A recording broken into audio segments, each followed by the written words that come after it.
지난 토요일 오전에 북한이 동해상에 뭔가를 발사를 했죠. 이것의 정체를 두고 주말 동안 논란이 뜨거웠습니다. 우리 합동참모본부는 처음에는 단거리 미사일이라고 했다가 40분 만에 단거리 발사체다라고 수정을 했고요. 그런데 어제 북한에서 방사포와 전술유도무기다라고 사진을 공개하니까 우리 국방부도 신형 전술유도무기다 이렇게 발표를 했습니다. 그런데 국내 전문가들 사이에서는 이 전술유도 무기가 이스칸데르라는 이름의 탄도미사일로 추정이 된다 이런 분석이 나오고 있습니다. 북한이 발사한 건 정확히 뭐고 지금 어떤 의도를 가지고 발사를 했을까요? 이 탄도미사일 가능성을 처음으로 언급한 전문가와 좀 더 얘기 나눠보겠습니다. 경남대 극동문제연구소의 김동엽 교수 연결합니다. 교수님 안녕하십니까? 예, 안녕하십니까? 일단 지금 무엇을 발사했냐를 두고 논란이 뜨거운데 뭘로 보십니까? 일단은 북한이 이미 사진을 공개를 했기 때문에 예. 명확한 것 같습니다. 이제 어제 발사한 것은 대구경 장거리 방사포라고 이야기한 게 있고요. 또 하나는 전술 유도무기 이게 두 가지 종류인데 예. 대구경 장거리 방사포는 북한이 여러 종류에서 장사정포 그러니까 방사포를 가지고 있는 중에서도 좀 구경이 큰 300mm와 240mm 두 가지. 그러니까 예. 사정거리가 최소 한 80m km 이상 예. 날아가는 것들을 가져왔고요. 예. 여기서 예상하지 못했던 것이 바로 전술유도 무기라는 것인데요. 예. 공개한 사진만 놓고 보면 러시아가 가지고 있는 일칸데르라고 하는 지대지 단거리 탄도미사일로를 비슷하게 보입니다. 그래서 딱 이것이다라고 말씀을 드릴 수는 없지만 예. 작년에 있었던 그 북한의 70주년 인민군 창군 행사에 퍼레이드에 가지고 나온 것과 또 유사하고요. 예. 그 어떤 모양새만 봐서는 그 러시아의 이스칸데르라고 하는 지대지 탄도미사일과 유사하다고 보입니다. 그렇다고 본다면 이것은 아마 탄도미사일 계열로 분류를 할 수 있지만 북한도 그렇고 지금 이것에 대해서는 아직 정확하게 모르기 때문에 예. 딱 탄도미사일이라고 하지 않고 있고요. 북한도 이것에 대해서는 전술 유도 무기라고만 이야기를 하고 있습니다. 그러면 지금 단거리 발사체, 이 전술 예. 유도 무기, 미사일 예. 이런 용어들이 지금 혼용이 되어서 청취자분들이 좀 헛갈릴 수도 있을 것 같은데 예. 뭐가 어떻게 다른 겁니까? 단거리 발사체는 좀 이렇게 범용으로 쓰는 용어인가요?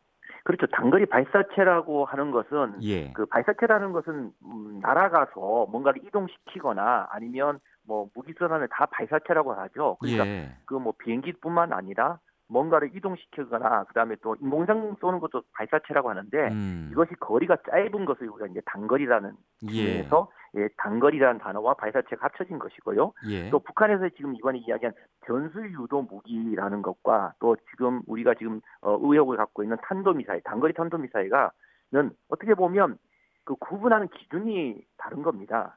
그래서 전술 유도 무기라고 하면 예. 훨씬 더 큰 범위의 모든 무기 체계 중에서 전술적 차원에서 뭔가 이렇게 유도, 그러니까 이제 뭐 이쪽으로 저쪽으로 보낼 수 있도록 유도할 수 있는 무기 체계를 다 전술 유도 무기로 포함시킬 수 있거든요. 예. 그러니까 전술 유도 무기에는 미사일도 포함되어 있을 수도 있고요. 우리가 말하는 뭐 무인 항공기 같은 것 경우에도 짧은 거리에서 뭔가 이렇게 가이던스, 유도가 가능하다면 이런 것들을 다 전술 유도 무기 체계의 범주에 넣을 수 있는 거죠. 우리가 뭐 동물이나 식물을 나눌 때 과거에 뭐 종속 과목 강문계라고 이렇게 했듯이 예. 이런 기준 자체가 예. 전술 유도 무기라는 표현은 상당히 높은 차원의 그 큰 범위를 다 포함하고 있다고 보시면 되고요. 예. 그 중에 전술 유도 무기 중에서도 단거리면서도 뭐랄까요 탄도냐 아니면 통상적으로 순항 미사일이냐 이렇게 또 구분을 해서 또 나눌 수 있다는 점에서 예.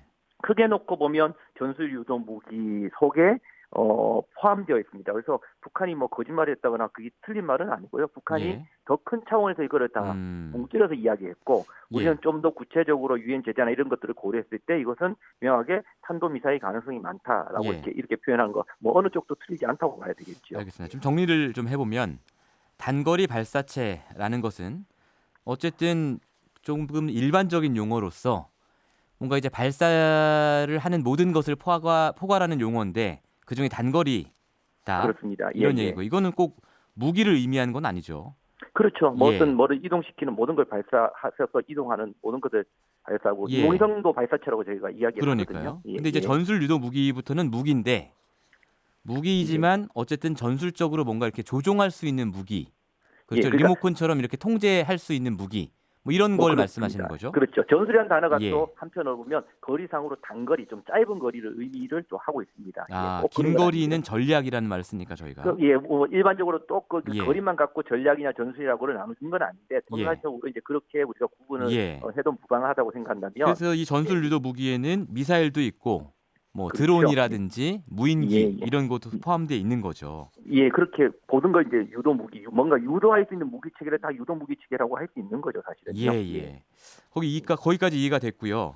예. 그렇다면 어제 토요일 날 북한이 발사한 것은 크게 봐서 전술 유도 무기라는 것은 확실하고 그죠? 근데 이게 북한 스스로가 미사일이냐 아니냐가 문제인 거 아닙니까, 지금? 미사일인 건 당연한 거죠.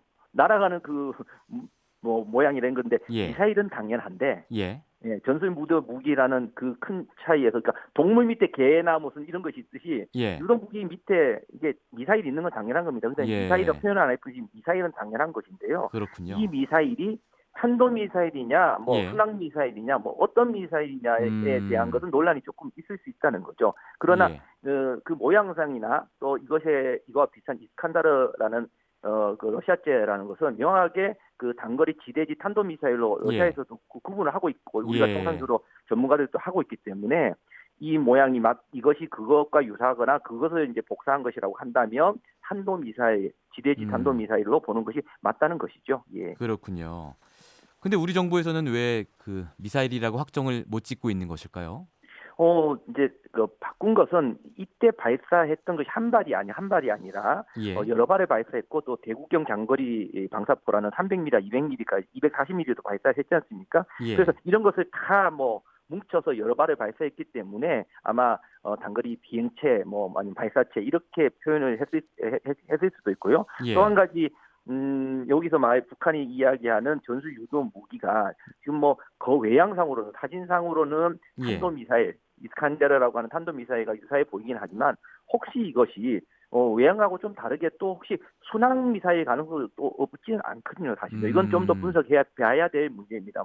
국방부를 옹호할 측면도 하는 건 아니겠지만, 예. 어떤 것도 외양상만 봐서는 또 그렇고요.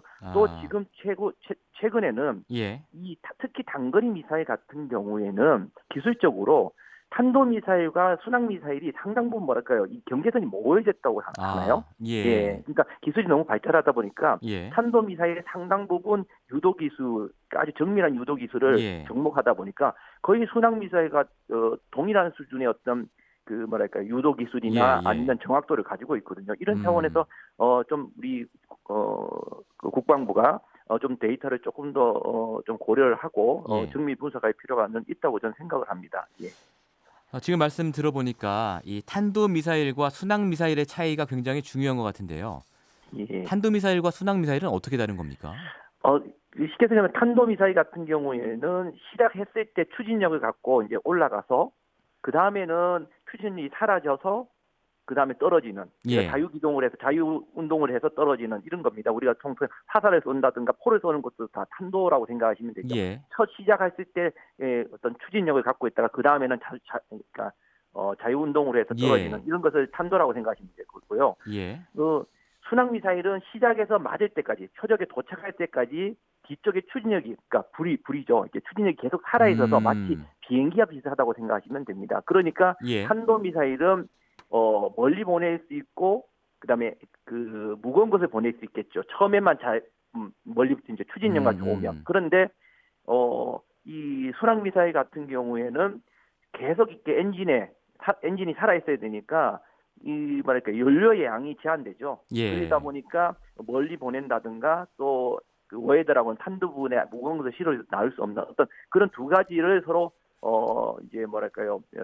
장점이나 단점을 보완하기 위해서 서로 가지고 있는 건데요. 이러한 것들이 기술이 발전하다 보니까 특히 이제 장거리나 이런 부분에서는 상당 부분 이제 경기가 모호해졌고 예. 특히 장거리 가더라도 이런 탄도미사일의 이 앞에 부분에 유도 기술을 가지고 정밀하게 유도할 수 있는 기술을 접목시킬 수 있기 때문에 예. 뭐 이러한 것들은 할 수 있는 것은 무조건 순항 미사일이다. 이런 어떤 개념은 이제 없어졌다는 거죠. 그래서 여기서 말하는 전수 유도 무기는 순항 미사일일 수도 있고 탄도 미사일일 수도 있고 이런 이제 두 가지가 다 가능하다는 겁니다. 이 부분이 지금 중요한 게요. 이게 탄도 미사일이냐 순항 미사일이냐 이게 왜 중요하냐면 유엔 안보리가 북한이 탄도미사일 기술을 적용해서 발사나 실험을 하는 걸 금지하고 있지 않습니까? 예. 그렇기 때문에 이제 탄도미사일이냐 순항미사일이냐 이게 굉장히 중요한 거고 우리 국방부에서도 탄도미사일이다라고 단정짓지 못하고 있는 거 아닙니까?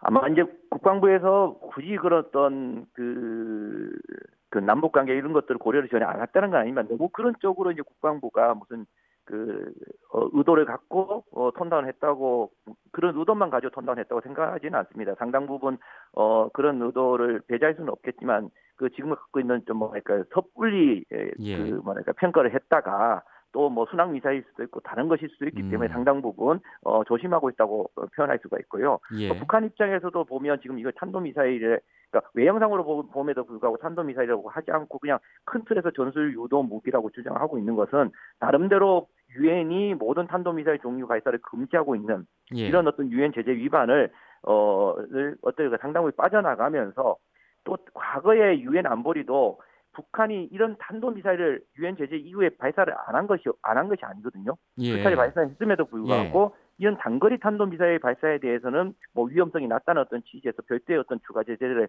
하지 않았습니다. 오히려 이제 중거리나 장거리 ICBM 쪽으로나 핵실험에서 했었거든요. 이런 점에서 봤을 때 북한이 지금 이러한 어떤 외형상으로 봐서 탄도미사일이 맞고 또 실제 맞다고 하더라도 이것을 전술 유도 무기라고 표현한 것은 나름대로 지금 유엔 제재를 피해가면서도 이 현재의 어떤 협상 국면이라든가 비핵화 국면, 그다음에 북미 간의 관계 협상 국면을 자기 스스로가 깨트리는 책임을 지지 않으면서도 또 압박, 또 대외적인 압박 측면도 있겠지만 특히 대내적으로 지금 상당히 경제를 매진하면서도 또 그 경제 속에서도 또 북한의 주민들이라든가 군부가 갖고 있는 불만 이런 것들을 어떤 무마시키기 위한 어떤 내부적인 어떤 메시지를 이제 두 마리 토끼를 다 잡기 위한 이런 차원에서 일단 경계선에서 그러니까 제재라는 어떤 이틀 협상 틀을 깨지 않은 한도 내에서 할 수 있는 훈련을 행동으로 보여주고 있다 이렇게 봐야 되겠죠.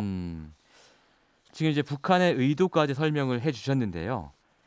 북한의 발사 이후에 트럼프 대통령이 SNS에 무려 13시간이나 지나서 반응을 내놨어요. 그래서 이걸 두고 미국의 일부 매체에서는 트럼프 대통령이 처음에 굉장히 화를 냈는데 참모들의 만류로 굉장히 좀 이렇게 열을 식힌 다음에 트위터에 메시지를 내보낸 것이다 라고 지금 해석들을 하고 있지 않습니까? 예, 그렇습니다. 이런 어떤 미국이나 트럼프의 반응은 어떻게 보십니까? 뭐 트럼프 반응도 그렇고요. 오늘 아침에 나온 이제 폼페이오 미 국무장관이 이 북한 발사체라고 또 탄도 미사일이라고 하지 않고 발사체라고 언급하면서 이거에 대해서 계속적으로 평가 중이라고 이야기를 또 했고요. 특히 이것이 중장거리 미사일, 계륵권 탄도 미사일은 분명히 아니다라는 높은 확신을 갖고 있다고 이야기를 하면서 이러한 어떤 트럼프의 언급이라든가 폼페이오 미 국무장관의 언급들을 봐서는 어떤 이런 절제전 대응이 한편으로 북한과의 대화 의지를 또 강조하면서 어떤 북한의 추가적인 행동을 막고 협상 재개 국면을 이끌고 가자 하는 어떤 미국의 의지 또 심지어는 아까 이렇게 탄도미사일임에도 불구하고 전술유도 무기로 표현하면서 했던 북한 역시도 양쪽 다 이 판을 깨지 않으려는 나름대로의 절제적 대응을 통해서 협상 국면을 가려는 의지가 양쪽 다 있는 것이 아닌가라고 생각을 합니다. 북한과 미국 사이에서는 서로 판을 깨지 않으려는 그런 분위기가 감지가 된다 이런 말씀이신데 근데 어쨌든 토요일 날 발사한 이 단거리 미사일인지 발사체인지 이것의 메시지가요. 북한이 미국을 겨냥하진 않겠지만 어쨌든 남한까지는 한국까지는 좀 사정거리에 있다라는 것을 다시 보여준 것이 아닌가. 그래서 한국 정부에 대한 좀 강한 메시지를 보낸 게 아닌가 이런 생각이 드는데 어떻습니까? 북한이 통상 이런 훈련을 하거나 할 때 물론 남쪽에 대한 예전에 불바다 발언도 있었지만 결국 어떻게 보면 이런 훈련 자체가 현재 있는 한미연합훈련이라든가 또 사드 훈련이라든가 이런 것들에 대한 불만일 수도 있고요. 또 한편으로 보면 우리 남쪽에는 그것도 있지만 어떤 면에서는 이제 용산이나 오산, 평택 같은 경우 예. 그 주한미군이거든요. 이 주한미군 한반도 전역에 있는 주한미군을 대상으로 했다는 점입니다. 이런 점이 예. 오히려 거기에 나오는 이번 북한이 훈련에 대해서 그 뭐 자주권 존엄 또 생존권을 해치려는 뭐 이런 것에 대해 반격을 간다라는 의미를 했다고 한다면 최근에 이제 다시 이제 하노이 이후에 올라오고 있는 미국 내에서의 군사적 행동이라든가 볼턴의 발언 이런 것들에 대해서 미국이 어떤 군사적 행동에 대해서 가볍게 행동하지 말라 어떤 그런 경고의 메시지일 수도 있고요. 예. 뭐 우리를 볼모했다는 그런 어떤 좀 뭐 무서운 이야기를 하기보다는 예. 어떤 주한미군에 대한 어떤 위협, 그러니까 미국 본토뿐만 아니라 이 주한미군이나 이 근처에 있는 미군들까지 위협할 수 있는 이런 것을 통해서 군사적인 어떤 예. 억지력, 재래적 억지력을 가지고 예. 가지고 있는 것이 아닌가라고 생각을 하고요. 뭐 이런 어떤 외부적인 메시지도 분명히 있지만 예. 최근 1년 동안 북한이 공식적으로 이렇게 군사훈련이라든가 이런 것들을 이렇게 크게 하거나 이런 김정은 위원장의 모습을 노동신문이나 이렇게 대내 매체에서 보여주지 않고 있었다는 점에서 본다면 예. 이것이 대외 메시지와 함께 대내적으로 이제 말하니까 경제를 하면서도 안보 문제를 챙겨나가는 그러니까 경제 안보의 두 마리 토끼를 다 잡아가고 있는 어떤 최고 지도자의 모습, 어떤 북한 네. 어떤 당과 정부의 모습을 보여주는 그 어떤 인민이나 군에 대한 메시지로 보는 것이 또 더 예. 크지 않을까라고 생각을 합니다. 네. 알겠습니다. 마지막으로 짧게 하나 여쭈면요. 이번 주 목요일 5월 9일에 스티븐 비건 미국 국무부 대북 특별대표가 방한을 할 예정이지 않습니까? 그래서 예. 북한에 대한 인도적 식량 지원, 비핵화 이 문제 논의할 텐데 어떤 영향 있겠습니까?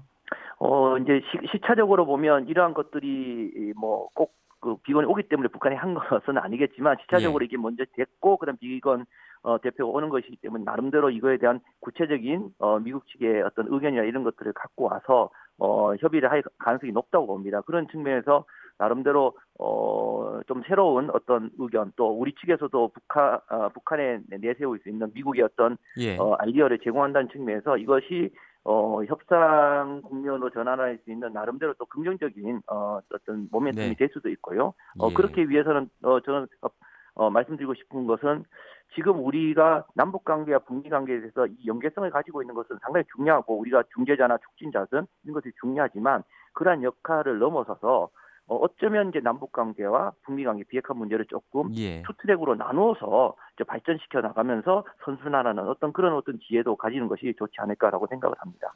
예, 알겠습니다. 오늘 말씀 여기까지 듣겠습니다. 고맙습니다. 예, 감사합니다. 네, 예. 지금까지 김동엽 경남대 극동문제연구소 교수였습니다. 평일 아침 7시 20분 시민보의 시선 집중.